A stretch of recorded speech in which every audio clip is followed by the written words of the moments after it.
Ingat loh Pak, ketika kita membacakan ayat ini bukan berarti kita memastikan setiap ahli bid'ah itu pasti neraka. Salah. Tolong bedakan antara memastikan dengan ancaman. Ayat-ayat yang menyebutkan siapa yang melakukan ini maka neraka, itu ancaman. Tapi pelakunya pasti neraka? Belum tentu. Makanya Syekhul Islam Taimiyah mengatakan apa?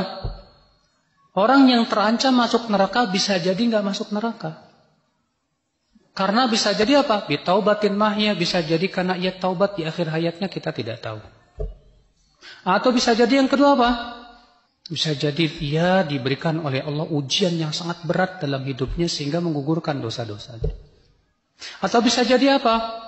Bihasanatin mahya, atau dia punya kebaikan yang sangat besar di sisi Allah sehingga menggugurkan dosanya.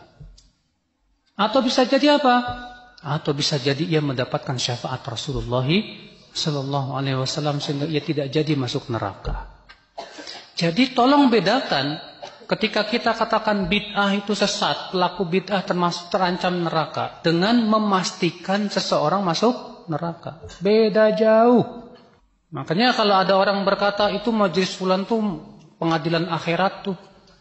Kenapa main bid'ahin aja? Ya akhi, hukum di dunia bid'ah ini memang hukum yang sifatnya duniawiyah. Beda dengan hukum akhirat. Kalau hukum akhirat itu hak Allah subhanahu wa ta'ala. Apakah si fulan ini berhak masuk surga atau neraka hanya Allah yang maha tahu. Tapi kita katakan orang yang melakukan bid'ah terancam masuk neraka. Paham tidak Pak? Jadi kalau kita menghukumi ini sesat, ini bid'ah di dunia, adapun masalah dia pasti neraka bukan hak kita.